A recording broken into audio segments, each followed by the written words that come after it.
зовут Мадина. Я с Казахстана. В Корее уже проживаю более 12 лет. Занимаюсь сейчас экспортом косметической продукции корейского производства по миру. 안녕하세요. 저는 마디나의 남편 한국 사람 이동국이라고 합니다. 저는 트리움하우스를 운영하고 있고요. 현재 외국인 환자 유치업을 하고 있습니다.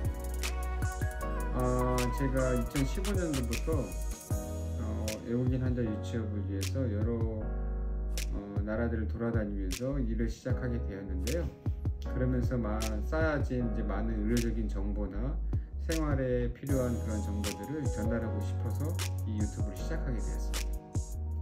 За долгое проживание в Корее мне тоже задают очень много вопросов, связанных и с эстетической медициной, и с простой общей медициной в Корее. И приходится по своему положению отвечать на многие вопросы. Мы считаем, что через YouTube-канал мы сможем охватить большее количество людей, заинтересованных в определенных темах, и, возможно, будем полезны и вам. 이번 유튜브 콘텐츠의 목적은 일상생활의 정보하고 의료적인 정보 전달 프로그램으로서 진행하려고 계획했습니다. Наш канал мы хотим посвятить в первую очередь, во-первых, этот влог. Мы будем посвящать темам, связанным со здоровьем. Мы будем рассказывать про разные части нашего организма, какие проблемы могут быть связаны, какие вопросы могут быть у людей и как с этим справляются в Корее. Я думаю, что многим из вас это будет интересно. А также мы будем рассказывать про свою жизнь, про свой экспириенс, опыт в Корее и не только. И надеемся, что вам будет интересно идти с нами. 처음과 끝이 똑같이 제가 원하는 모든 정보를 가지고 재미있는 콘텐츠를 만들자. 이게 저의 각오입니다. 파이팅! 파이팅! Я надеюсь, что информация, которую мы будем освещать в нашем влоге, будет полезна всем нашим подписчикам. Также я надеюсь, что вы нам будете помогать выбирать темы для раскрытия. И вместе с вами будем создавать классный контент. А еще данную серию влога мы начнем с темы щитовидной железы. Это одна из ключевых органов нашего организма. И мы получаем очень много вопросов. Расскажем, какие могут быть осложнения, связанные с этим органом, а также покажем вам и раскроем информацию, каким образом в Корее справляются с проблемами, связанными с щитовидной железой.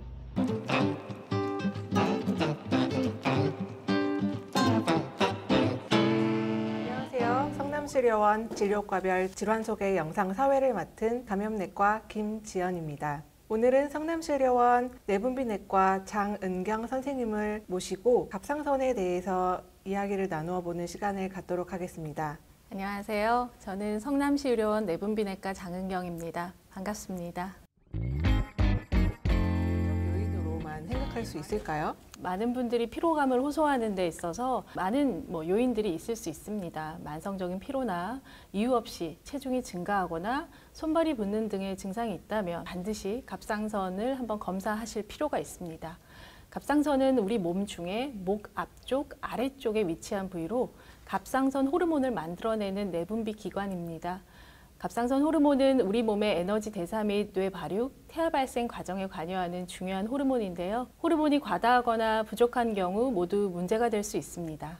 갑상선은 정말 작지만 우리 몸에서 중요한 기능을 담당하고 있는데요. 갑상선에 이상이 생기면 환자분들이 느끼는 증상에는 어떤 것들이 있을까요? 갑상선에서 갑상선 호르몬 분비가 떨어진 상태를 갑상선 기능 저하증이라고 하고, 반대로 비정상적으로 증가한 상태를 갑상선 기능 항진증이라고 합니다. 일반적으로 쉽게 피로하고 기억력이 감퇴되거나 얼굴이나 손발이 붓고 심한 경우 변비가 생기는 증상이 발생할 수 있는데, 흔히 눈치채기 어려운 증상이기도 하고 서서히 진행되기 때문에 자각 증상을 뚜렷하게 느끼지 못하는 경우가 많습니다. 치료도 좀 어려울 것 같은데 치료는 어떻게 진행이 될까요? 치료는 원인 및 중증도에 따라 결정이 되지만 일반적으로 갑상선 기능 저하증의 치료는 갑상선 호르몬제 보충요법을 통해서 이루어집니다. 반대로 갑상선 기능 항진증의 경우에는 다양한 원인이 있어서 원인에 따라서 치료 방법과 경과가 다양합니다. 대표적인 갑상선 기능 항진증의 원인 질병인 그레이브스병 환자에게는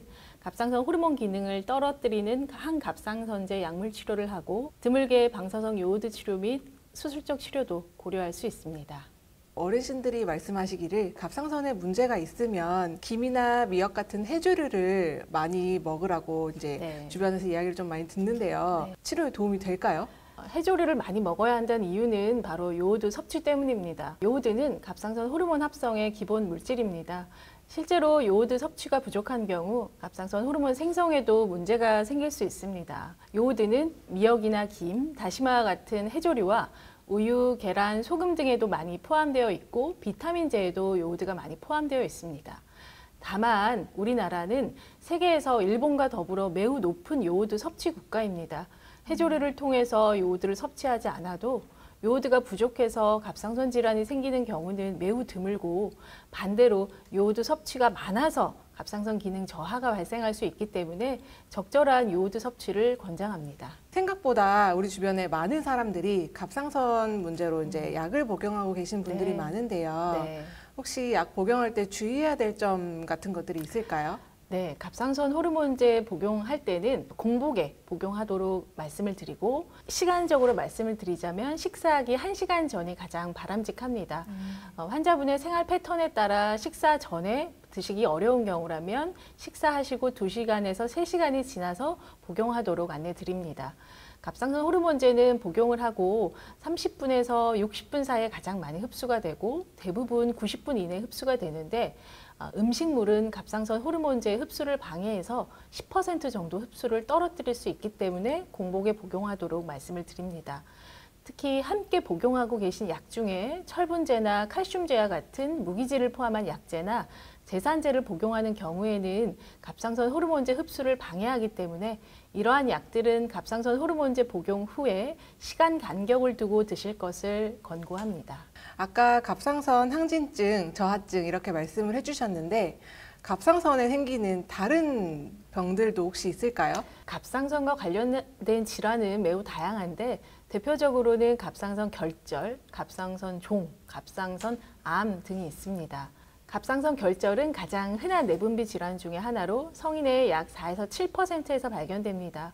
최근 초음파 검사가 널리 이용되면서 초음파를 통해 갑상선 결절이 발견되는 빈도가 높아져서 일반인의 약 20%에서 67%에서 갑상선 결절이 발견된다고 알려져 있습니다. 갑상선 결절은 매우 다양한 특성과 경과를 보이기 때문에 결절의 크기, 임상 증상, 초음파 소견 등을 종합해서 새침 흡인 검사를 시행할지 결정하고 검사 결과에 따라서 수술적 치료 여부를 결정하게 됩니다. 초음파나 CT 같은 설명을 좀 많이 들어보기는 했는데 네. 새침 흡입 검사라고 하셨는데 저한테는 좀 생소한데요. 네. 어떤 검사인지 좀 소개 좀 부탁드립니다. 네, 새침 흡인 검사는 초음파 유도하에 주사바늘, 우리 피를 뽑는 주사바늘을 이용해서 해당 갑상선 부위에서 세포를 얻어서 이 세포 모양을 통해 이 갑상선 결절의 암 위험도를 평가하는 진단 방법입니다.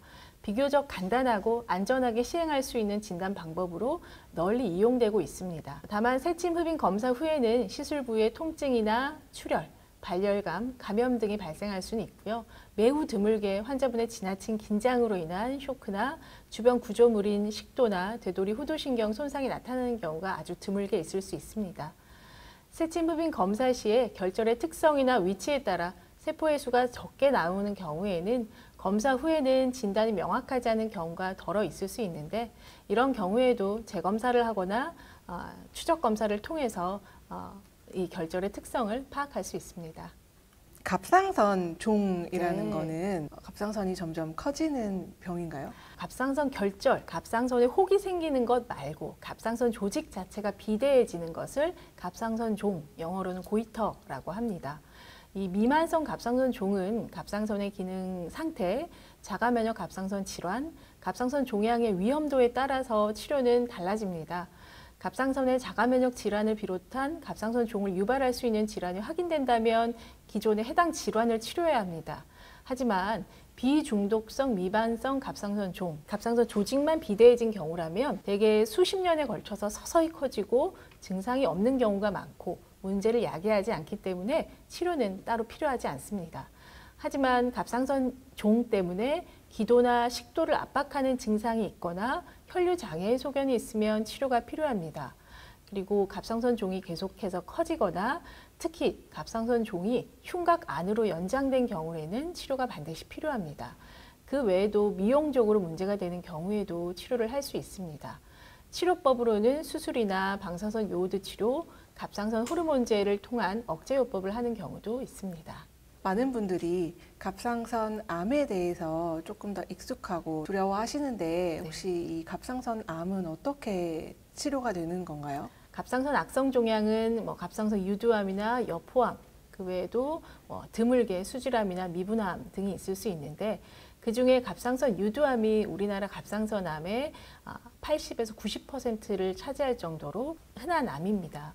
갑상선 유두암에 있어서는 수술적 치료가 가장 중요하고 근본적인 치료인데요. 수술 후에 병기에 따라서 방사선 요오드 치료를 시행하기도 하고 아주 진행된 경우에는 약물 치료를 하는 경우도 있습니다. 오늘은 성남시의료원 내분비내과 장은경 선생님을 모시고 갑상선에 대해서 알아보는 시간을 가졌습니다. 시청하고 계시는 분들한테 마지막으로 해주시고 싶은 말씀 있으실까요? 네.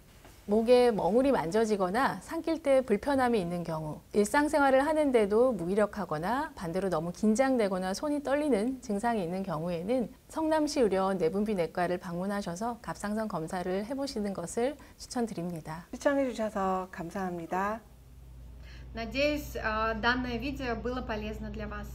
Если у вас остались вопросы, неясные моменты, пожалуйста, задавайте вопросы, и мы на них обязательно ответим. 어떻게 영상을 잘 보셨나요? 첫 번째 영상이지만 부족하더라도 앞으로 지속적인 관심 가져주시고 많이 구독해 주시면 감사하겠습니다. Адя-адя, хазин. 화이팅! 구독, 좋아요. Просим ставить нам лайки, писать вопросы и рекомендовать своим друзьям. Спасибо. Динь-дong. 좋아요.